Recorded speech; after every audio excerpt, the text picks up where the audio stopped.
इतले ट्रायब्युनल चलता आसतना देखून तेजे तुमचें कितें म्हणणें आसा? माझे कर्नाटकान जे कितें केलां तें कित्याक केलां इज अगेन्स्ट द ट्रिब्युनल आनी ताका तें भुगचें पडटलें. सर पूण तुमकां दिसता जेन्ना इतलो इशू जाला फाटीं हें जालां आतां आनी तांकडे कितें उलोवपाचें उरलां जेन्ना whatever decision given by tribunal will be the final. पूण तुमचें गव्हर्मेंट आतां कितलें स्ट्रॉंग जातलें हेजेर कंटेम्प्ट ऑफ कोर्ट कितें घालपाचें आसा तुमी?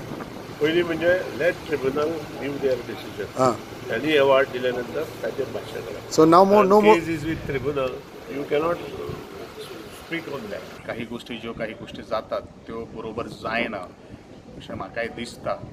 बट आमचे honourable minister for water resource department ताणें न्हू एक खर प्रतिक्रिया व्यक्त केल्ली आसा. त्या प्रतिक्रिये बरोबर हांव आसलो. हय पूण आनी एक दिसता की ते सायडीच्यान ते अजुनूय चिंता की गव्हर्मेंट तेंकडेन गव्हर्मेंटाचे सहानुभुती तेंकडेन आसा गव्हर्मेंटान उलोवपाचें आनी कितें उरलां तेंकडेन ना अशें दिसना म्हाका. तेजो सहानुभुती दाखयलेली सुद्दां धरून ते अशें जर करता जाल्यार आतां आनी सहानुभुती दाखोवपाचो